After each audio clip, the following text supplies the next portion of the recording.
Misi prasangram kamlaga mai namaya ge ubing pastorate where kona anda iba andi hanget zun nai bedam baptisme raki gina temleza baki ke nahi ki kewasda let's do presbyterian takena I put the practice tensuma kuzena abaki ke nahi den nahi ze ki ke makala to practice culture type let's do practice raki maget ki gelbe beleza abaki ke sangai kule le iba tering sim nai be zigna misui le ga me go moderator ne do le bege siring beras samja raile ina rasam ram pun pembeles tu nangui le bina hai nam du on tang le samja raile kunoga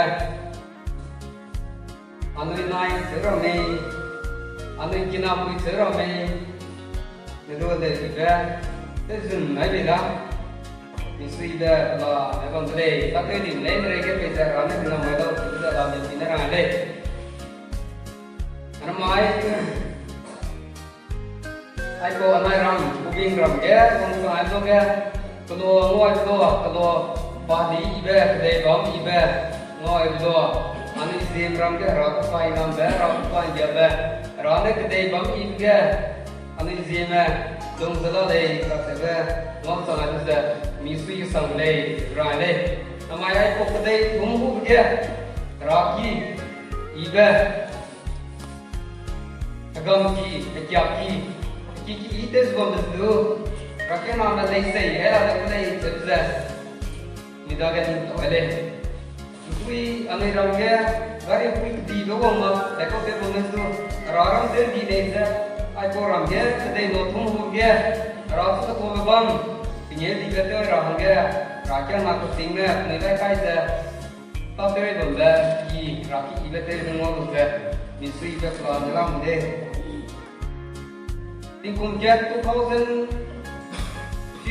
kum 2015 kum jet rakilo tak kilo dah tapi itu dah orang kilo tak tahu dah oh kubing mix tak dah kita dah tak tahu ni kalau dah atau kalau dah kedai pahdi inoi itu dah si pemuda di sini tebah ikon pakai targa di sini itu pemuda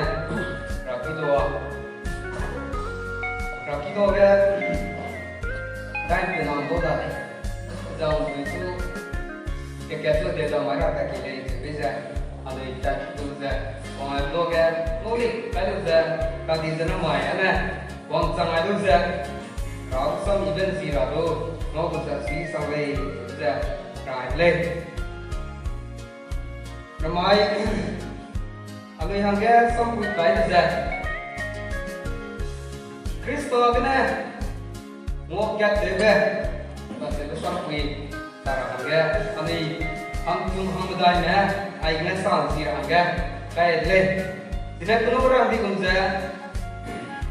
Ina na rang pila play, mas mita be mas situ kata te pak bawa beka, jadi rang pila play. Lesu rang di kunja alung di bisa ikan aku feel event list dah.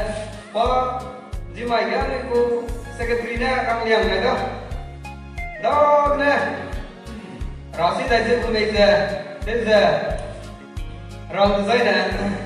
Pana aku secretary rang na, mungkin kamla kamda. Rasi aku secretary tu kata te lusa.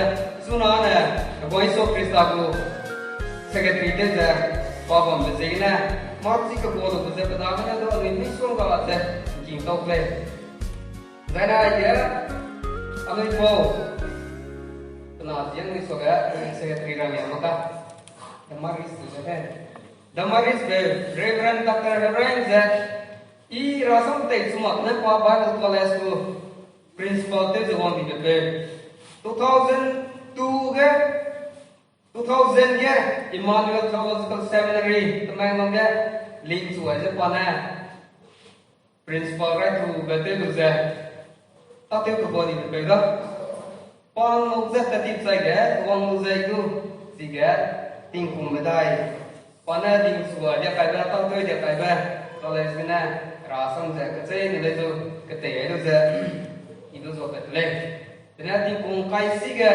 rasam cái tệ ja Bible college ka la day won di bu experience at si kami bet si ko bodu ba panoi da ka song ka bodu na ami ha sa pu ti ngai ple o zi na ma ya na ya dam ne ne bet se ko loi ro ai la ta le bu ne tu si mak ple te bisa ni kan sun si na ra ngai rai de le na ma ya ni hang ya krista ka na ngok kat de ba ka se ra sam sa ra ka e lo ga krista ka na ngok kat de ba ka se ba ning ge lo ga Dagun tak tu sara me za ninga loga ngo kat de bu nai kat sambe khang kai bu nai kai lak ba krista na ngo kat de bu ni chi ram ge dagun tak te za chi sam ra me krista na ngo kat de ma ku zan dagun ko me ka se za ni da ge za ni le bologa ani zin bu context Cuna bu anu zeme te long tak za ada ganin tak le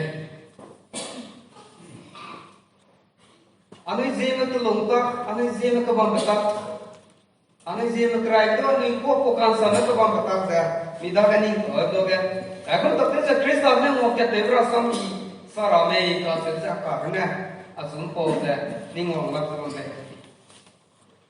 ami za dimak zena ki male kan du ko bo ki lang ba zat ke ta ma le ko me si ma le ami ko ma me ku na ma ra ka bo do pelang ka na la le Christian ate mang bo lang ka chum lam le zele ro ra ka ai si sun ka se bo ka la le si ge Zeleng rong raka ro na rong kui kia le se sha bi bom me chi maka ki bom do bom me chi maka rong kui kia le se nam de tuin kia le se la re le zai do ga zai na o pa si de do la mu re le zai na ari Christian ro ro ge ge zai na Catholic do la le Presbyterian ra ke na do la le ani Baptist ra ke na do la le Baptist ra ke na do ko bu unit association sam dalam mereka. Acara loga, ami campur gombe ninga loga, midaga ning hongga misong apa tahu deh. Nara sampai mi jadi itu saya ninga loga,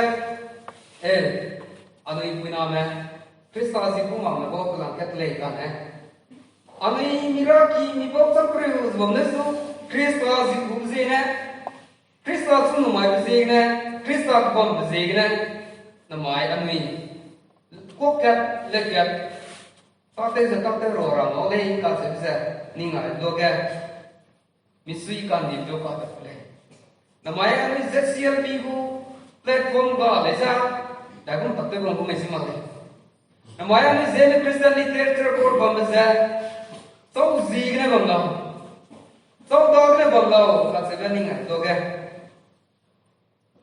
Gong pe, anu gong pe, iso Krista zigne anu bang delay ka sebe, midaga ning tau ay delay. Kuzena anu kedui biga, rasam pin samara. Anu rasam pin samara hangga I pelang kena, sambang kena, I belang mule. Raja koren kiat kukre. Raja koren kiat kukre ya, tetelai jerang Apoi nam gau ningui te na mui kiat te za ningui roga te bau sambete magza kana suikat lungkat te za malai niga ikam jibamra anugam pe iso Krista zigna I ningui ze kiam nei aisa koren rakena manga ram samki zana kapiera EBC rakyat mangga sam kula pada pohon sam kula pada EBC में medai bu kat kena ni juga jadi medai bu kat kena kesum jaga ikai boleh Tipo zegna ningwiza ku gai be biga ku gai be ke zega ningwi bang chi za bang ra I agong pe hanga agong pe hangna bang ki ga bang pe na ningwiza kyang le ke ze midung benai karmo ba midung pung si zai ge su chi za ke hong ba na ke kya za zai chi za de se I za Because lobe gina harui get umkatibza they zine the song zubamla as a rawsam kansible pansun zine kam na kier tingim ku ger in zubamla ya zibe number ni pe tingwang se hawa nam kan jabe nam ki su ko de Nang anu yang keting pewai bezigna, suno hikian yang kau nama tu iwang rawat bang doa, nang nakan sumber ini sang zira susah mulai. Kompu kau kelam pikir kita siapa itu ngam bekale. Nikah nama masuknya rang sampai berkali besar. Anu ihai penalungkan nang bohrinam pewai be. Ram besam kering besam jana ini citra nang potensi nang agalam. Nang samsiara higan nang akan sumbat zulu nang potensi nang otak tebaira. Nang potensi berzina nang semua kon samaira anu kan nang berape Yesus Kristus jenek tunai. Amin. Namai penuga I kata ketiga. Ai gawang sang loga misi be bisa sakam lagam mulai. Wang sang dari ai get semua blog Rasam sara abu mort je, ani tu moderator ne rangkam je, abu mort ke program la deh ka sebesile. Karena abu mort je, apum kan sudah kena rasam sara apum sui je aran gapai jual le. Nda mai, ani tat sara so mai ge tinggu orang lain le. I office gerahang la office terperang ge, terperkai tadi ge. Dok kapne adaga tingkai siapa kita be icile tingkai siapa kita be kat sebeza lokana pumra perang za pengle tiga entau kedu za satu kala hukum kedu la entau kedu ramke entau kedu la za aku office siga pengusaha zabamai za Vamos ver. Tem muito bom lá de vamos para vacação. E não grande le. So maiจะdi meeting tak kuda. Tak tahu orang komen, tak tahu orang komen. Aku bisa hari tak silap komen cuma play. Jadi juga. Aki dong dia. Angkat kui lawan le. Nên le kiga time kiga lawan le. Zang kui na ta đâu lo cái này ta mò số lo suy chứ đây ta mò rõ xong rồi làm sao phải suy lo ini tu surah ada ta mò rõ xong mà sao phải suy lo tiếng số số design là gì vậy đó giờ nào hadui ga dui dengan sai ka du za azu bina la za hi ra này để du za apum ram za hadui dengan sai ka du bina la za để sipun tewe du za hi za hi Ting tua su ka se na bomba bungi bi ana tara le ja thank you zan zi mai anu I raki ke bang hi ka chang ka du ahang da za bang ma dun le du za raki ba ki du za raki ga le ga nu ko ilagan le anu speaker to su I ahang ya lum ra ga ka ngai bi za wana su ku ma za ra le tingkai siapa kita wajib deh, ini pada setiap sirang kerana bisa setiap itu saya dengan maya cina aku mungkin insafi sebab sehingga asli bisa rasa berbeza sama deh. Namai anu yang dia rasam kina kerana bisa rasam ki pielo ke kuret jana raja nama hangga oh benar sangka juga. Tapi terus dah, kalau Namai anu ibu society kira nama lale boleh. Kebau kan peri ze poren kian rakyat apa tu bambe lale boleh. Namai anu roga anu ya na presbyterian rakyat lale, anu baptist rakyat lale, anu ya na Catholic boleh, mana roga Catholic rakyat apa kata? Itu anu isi roga. Acel ze lam boleh. Acel se bang gumza namai poren kian rakyat apa tu? Tak deketin ke bosan peri sebab bela boleh. Halung tak sam ram tu bela boleh. Suppose ini na, oh ni ramai besar. Namun ini roga halung ning sambe, bau sambe, kan ning bilung tak sambe, bilung dia sambe ramai bang rai tu ni malay. Namun ilung kat sikit tu saya ikam je bang rangga. Agong Yesus Kristus zikna ini muncul kiam delay. Jika pun sana maya ni dah tu, anu rakyat nama tu, longkat sikit tezabam sirang ga, rana dunai boleh. Zana ZCLB komiti में, program komiti में zana official mana tu, anu isi में rakyat nama zan. Mira kita tu bang tu, ya sampai presbyterian tu. Aku dah punya baptism tu mana, baptism tu mana, aku bok sampo. Sendiri macam mana kita orang tu zat ramai, tak mai. Punya presbyterian berapa dia datang koma, ini baptism presbyterian berapa dia koma, presbyterian baptism berapa dia koma. Sebelum sih koma zat, kerana kalau kau ni ke arah tu kau bang, arah tu bang, arah tu sakit tu kau nasi sam zat. Ani Kristen kelai kaze spirit bangsa dongrang ga kan sibe pagale boleh ceksa mida beli boleh suppose zegna maya ni JCL bihu amrela kangren maya ni mod se iza mo pina kata biza ranci bibi surang ga ami hangga kan nang ga agong pena ni kan sibe bang boleh ceksa mida beli boleh jangan EPC rakyat nama anggar rakyat pun zat. Namun, agong pegu kebang tiga betul na. Harago kan betul. Oh benar EPC rakyat nama surang rakyat zat. Namun ikan tu nzai sih zat. Desi ini pihak logik zat. Harui ini pun kita sih zat. Tapi ni ada sang zat. Desi ini ada sang. Lagu tak ada ni.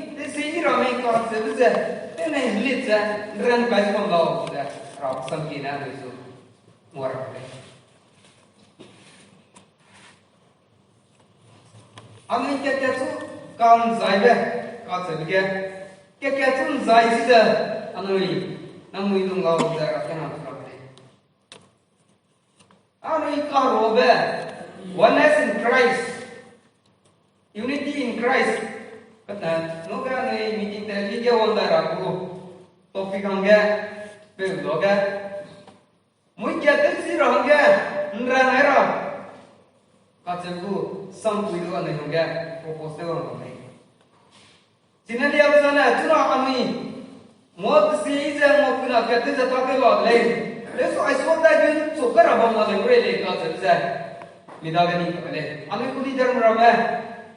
Pastor ramai, reverend ramai, aja presbytery ke kedim ramai, baptist merok ne kedim ramai aja, rangsan ani zemet rakyat nak Kristen bawa hangana, kesai, aja paper alainya, lagle, aja bawa hangana walu zat, aja ning bang zat, hey ani zatna, aja suatu sihba, mau pun nak kita kita aja suatu surah lalu relay kasih zat, ning tawaran mana. Anu sampai sotak kira dia. Ami hagong bezina angka tun zai sisa dong rangga goi Kristus zina all benar rakyat nak jamai.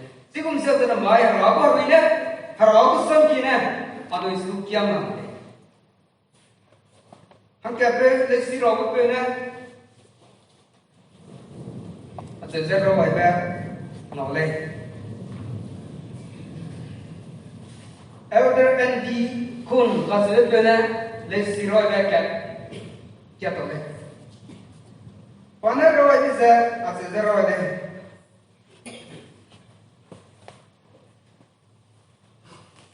any Christian unity without standing under absolute biblical truth is not unity at all. Christian में कहारोगा कोई ना क्या तेरे Christian में कोई ना क्या तेरे कहारोगा इस बंदे से बाइबल में दायुन जराए नहीं रासम किने के तैयार हुई के रासम हुई के सब पे मक्जा मुझ क्या तेरे मारने any Christian unity without standing under absolute biblical truth is not unity at all. Rồi này, thế nên mọi người ZCLB, Zeme Christian Literature Board का से भी ना हमें हर वो से तब तक लाऊंगे, ना mọi người हर वो से तब तक लाऊंगे से ngầu cái này, mi cô này, mi lật cái này, mi mũi cái này, anh ấy uống hर वो से tao tới với người này còn này, rasam mấy cũng giật hôn cái này, hàng kẻ xuân sai chỉ cần mi luôn cái này, mua hर वो kít, từ giờ anh ấy tao tới laऊंगे. Thế nên nói anh ấy ngọc cái nào cái tên kia mature thế còn rằng cái anh ấy nói thế này ina ở trên dân mình nói bằng này nói anh ấy ngọc cái nào cái tên kia Christ bảo rằng ngọc cái gì vậy này Christ bảo rằng ngọc cái tên kia Christ bảo rằng anh ngọc cả rồi vậy nói Christ bảo gì nè Christ bảo rằng some cả the Bible literature hay là chấm bằng cái anh ấy ngọc rồi tu sẽ phát được cả rồi đấy Namai anu ni kah kibza, namai anu tak tahu purpose dan anu agenda di sana.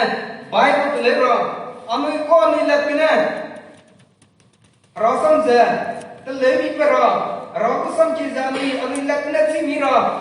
Telebra, baik tu lebra, kah sebza anu agenda di. Baik tu kita sampai juga ramai, kah sebza anu agenda di.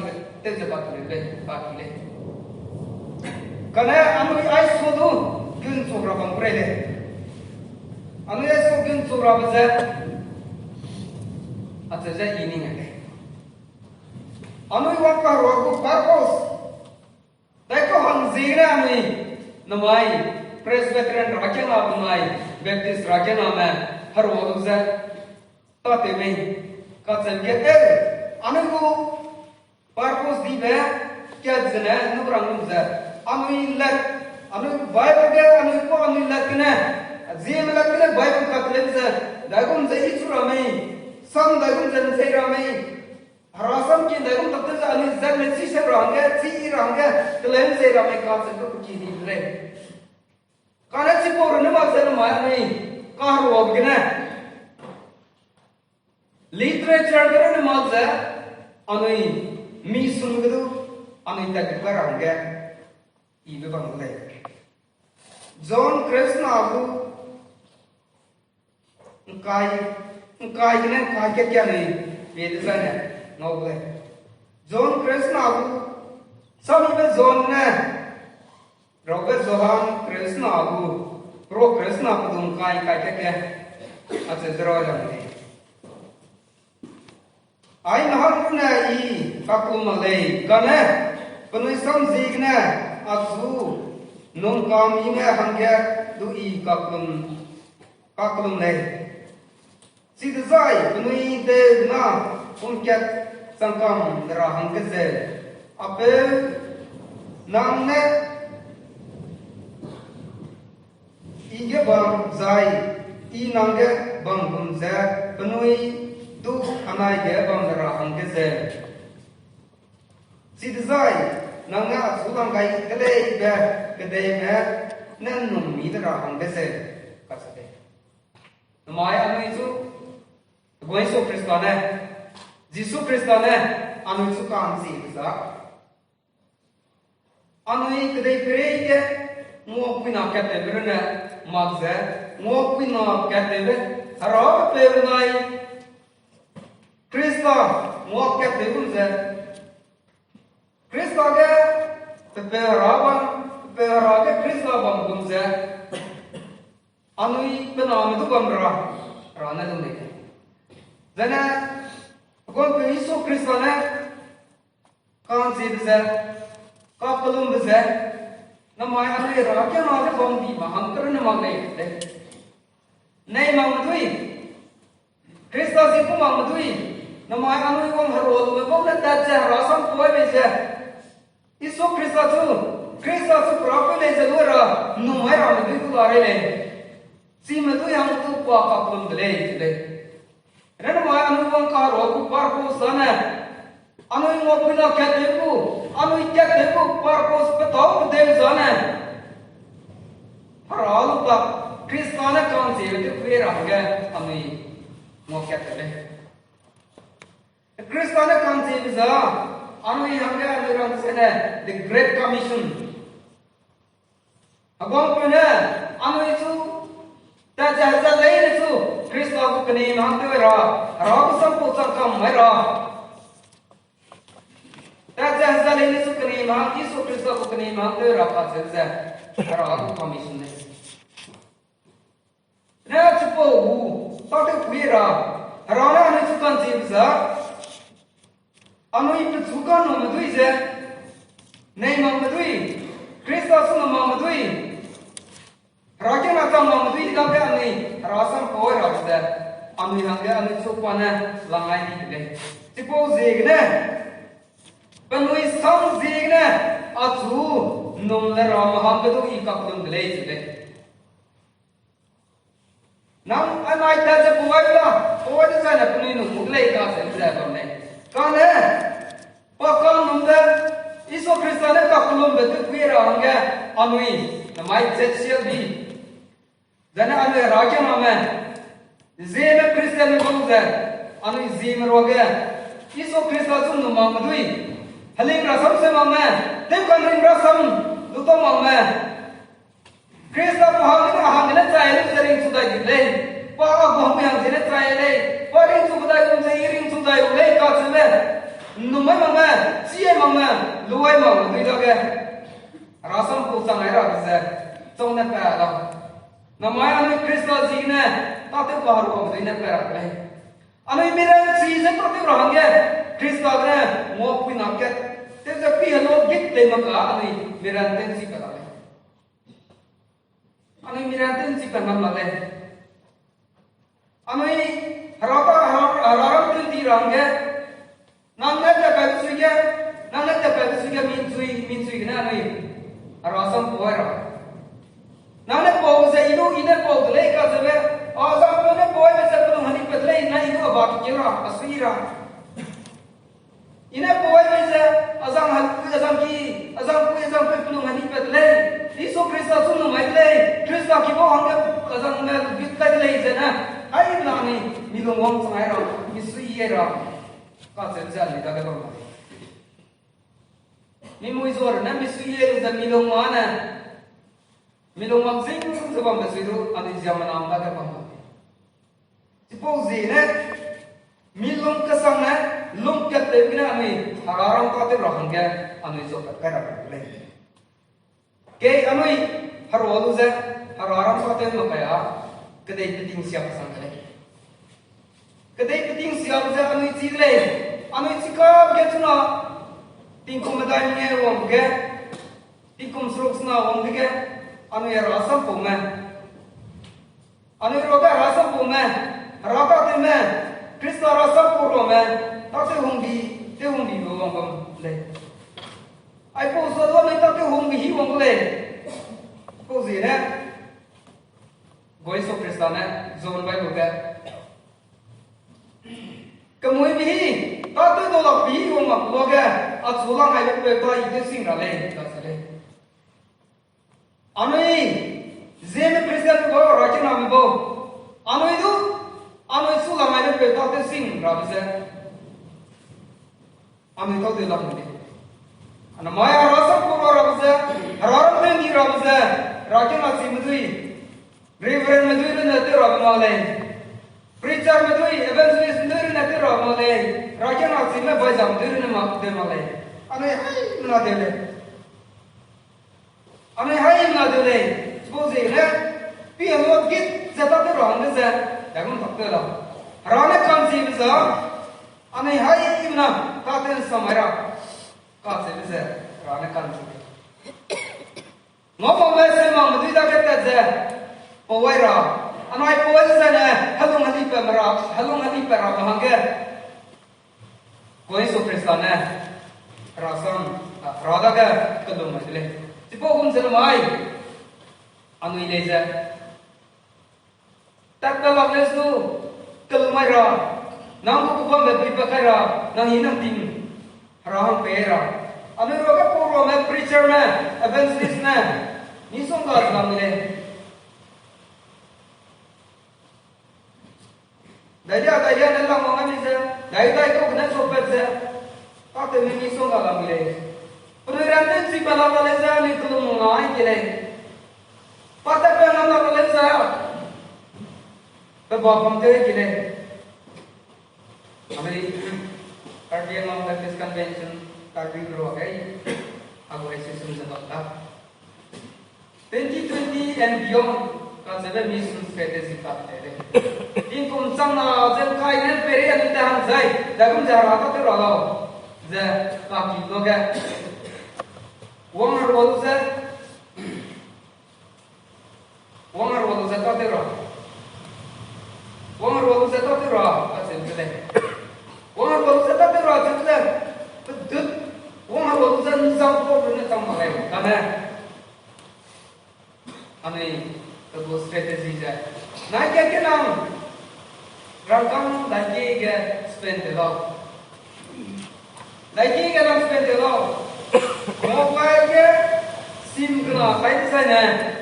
Tinggal ni punya rangkam tak kita lalau. Dan nanti kalau ke TV recharge tu, TV deh ay, mak kata bersama saya, ऐसे नाइक के पुष्पेन, तेरे सब bersama saya, mobile recharge saya बनाए, TV recharge saya बना, नाइक क्या हम क्या जिया हम क्या हम क्या ना, spend जैसा kang snak ang kesat, samlang bekam ni spend le. Jadi saya harang dia nang daki pedi lo, nami puja nang kang daki pedi lo, sebab kami kampung. Uzine kami harang pada orang ke, nang ngambe, nami puja kang kia pedi le tu. Kami tak ada meeting agak meeting hingga, dalam tak terjadi ni. Zeme Christian literature. Tate buku, gas house tu ralai se, dan office tu ralai se, rangkam ralai se, bahagian tu kan. Anu itu leader lah, asam na, anu itu siapa le, anu itu siapa le. Nurang anu karbi yang Baptist Convention tu, aku vision 2020 and beyond tu rasam dah mula kan, angkat benar le. Anu itu we are not a people of 5 rupees. Jadi, anu iza kami ni jam nama lain. Anu kami ni kau lain. Karena kami hadai ni le, hai ni le, macam ni le. Anu itu ada resource lain. Anu kedai lain. Karena kami orang tak terang dia anu tengok roh emak ini. Betul kita boleh. Dan orang ni, aisyah tengok orang minum sesuatu minum dia tu bangun. Kasih jalan yang baik. Konsina, mai. Ayah, raja nama, korang ni raja masuk rangkum, IBC raja masuk rangkum je. Zana, John Boy bukan rangkum je nama ni. Ke, Zena Christian boleh je. Anu ini, ngop pun nak kata be, milong tu. Anu ini. हाँ क्या है क्या सुनिंग काट के बे मिलों में कान जीवे कोरम से लाले से ऐसा वाई किले कराई पीटर का नहीं पीसा ना कराई पीटर का ना वो नहीं पीजे तो से ना लाइट ले रहा है ना करे मेरे लोग काटिंग जीवे हमी में बे ngawai lape sakan sekali misalnya mereka kita itu long suira masa aku tu long lain saja sahaja kerana ni pun yang kita sibuk tu na harusnya pun zeda, pun zeda kare pun zeda, namun harus hilang siku harusnya pun zeda itu loh. gì nữa mà anh ấy dễ là Christian có ngọc với nào kẹt cái mì rồi thế nào cái đấy cái đấy cũng đúng suy cá tim gì về nín cá tim gì về sao can xia về hàm mì về thế xia này về ai có đúng suy đấy là thuốc cầm đi mặc ra anh ấy Christian này ngọc với nào kẹt về bây giờ tôi kích giúp mình ra anh ấy tại cái gì đó anh ấy đã phải harapan tentang biblical truth. Harapan kesan pelik anai daga bang pikir angkat kedai kiri untuk Swiss anai daga ne doktorai. Kedai kiri nang Swiss pujit tu dah harapan anai daga kaya kamu balai. Anai kau lagi, ayam. Mati judian serai. Anai meeting orang bang sini apa?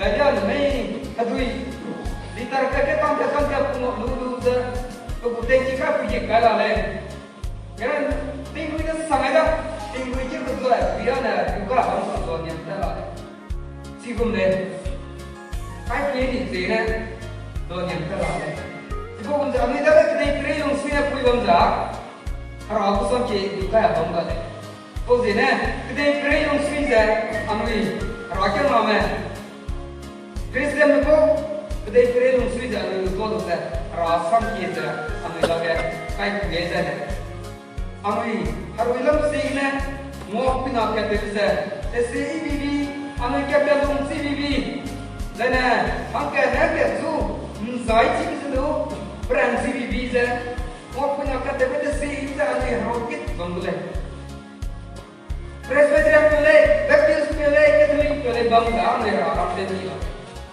Sekarang mahal, anu ini Kristus akan ngok pun nak kete be, Kristus akan ngok kete be, Kristus akan kete be, ay pogo samki, namai sampui jalan itu pera dah. Kalau asam kia ni dah kaya puting, ane ni orang anu kete sila. Jadi anu ini ngok pun nak kete be, Kristus akan kete lugu, kete juga, Markus tu anu ini macam, ramai tu. Orang tu jera, harus kumpulan tu era, anu ram Zim ramja gospel kom diera ane zim ramja zim tadza Kristus ne dulu be kamu ini ne kebabya kapati be ane zim dah mai centenary tu lagi gospel centenary tu lagi Bible literature centenary tu lagi kan hanya anu ne hak buka buka le ada kau buka di dalam rasa Zima, Kristus tu kam nusa, Kristus tu bukan kam nusa, namanya nami Passover, hanya ketiga, hanya mulai pasal nusa, anu ibu, haru ibu kahwin deh, dan anu ibu kahwin deh bilang betul bang ini itu sah ini deh. Kira orang dia, imam semua dia orang ini semua betul, dan kahwin deh, sampai nanti yang kecil, sampai tu.